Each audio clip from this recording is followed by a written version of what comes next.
In a move that's shaking the foundations of European security, France has announced plans to prepare 7,000 troops for potential deployment to Ukraine by 2026. French Army Chief Pierre Schill confirmed that the Rapid Response Force would be capable of mobilizing within just 12 hours to 5 days, signaling that Paris wants to be ready for any possible outcome in the ongoing conflict. This is not just a routine military exercise, it's part of a broader operation known as Orion 26, a massive NATO-aligned drill that could soon turn into a real-world deployment if the war drags on. Schill told lawmakers that France is ready to play a leading role in what he called coalition operations, hinting that any future action would likely involve close coordination with NATO allies. He also noted that the troops could be deployed under security guarantees, supported by Ukraine's Western partners, suggesting that France might commit forces not just for combat, but for peacekeeping or stabilization if a ceasefire is ever reached. Still, this represents a seismic shift in NATO's policy, would serve as a reassurance presence in key regions.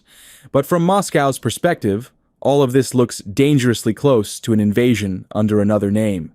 Russia's foreign ministry has condemned the French announcement, warning that any NATO or EU troop deployment in Ukraine would mark a serious escalation, one that could push the region toward direct confrontation between nuclear powers.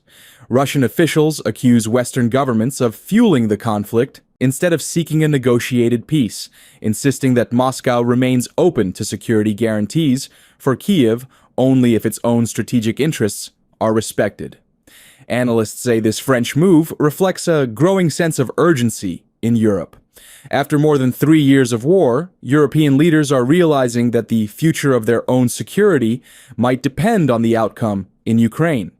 Paris, in particular, has been warning that Europe must be ready for any confrontation with Russia in the coming decade, and that deterrence now requires more than words. For many observers, France's preparations are both a signal of resolve and a gamble. On one hand, they demonstrate that NATO is serious about defending Ukraine's sovereignty. On the other, they risk transforming a regional war into a direct clash between nuclear-armed states,